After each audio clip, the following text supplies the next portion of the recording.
death, the paper published the 8th installment of a series of farmers' letters by John Dickinson, a Pennsylvanian, who argued that should London ignore American concerns, let us then take another step by withholding from Great Britain all the advantages she has been used to receive from us. Let us all be united with one spirit in one cause.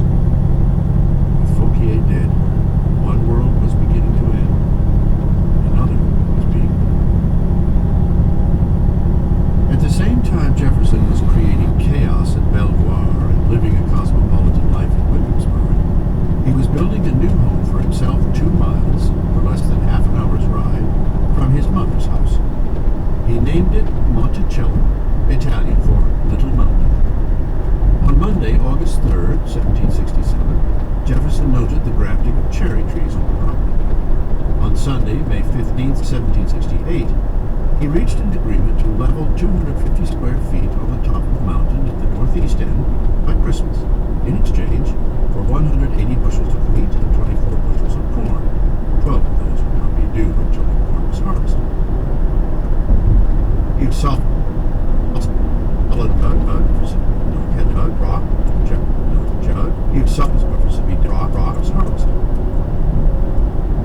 solid corn was harvested due until the crop was harvested. If solid due until the crop was harvested. If solid if solid had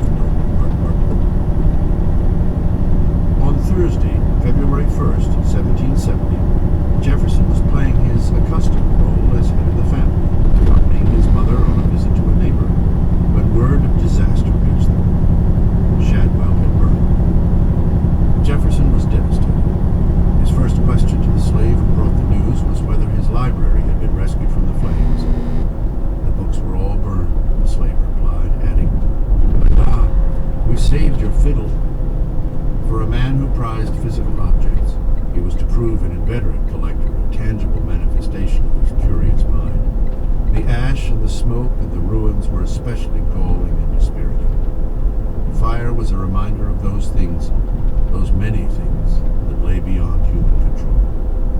Jefferson had spent almost a decade in the study and the practice of law, an undertaking based on the premise that men could, with some limitations, construct an order that enabled them to exert some power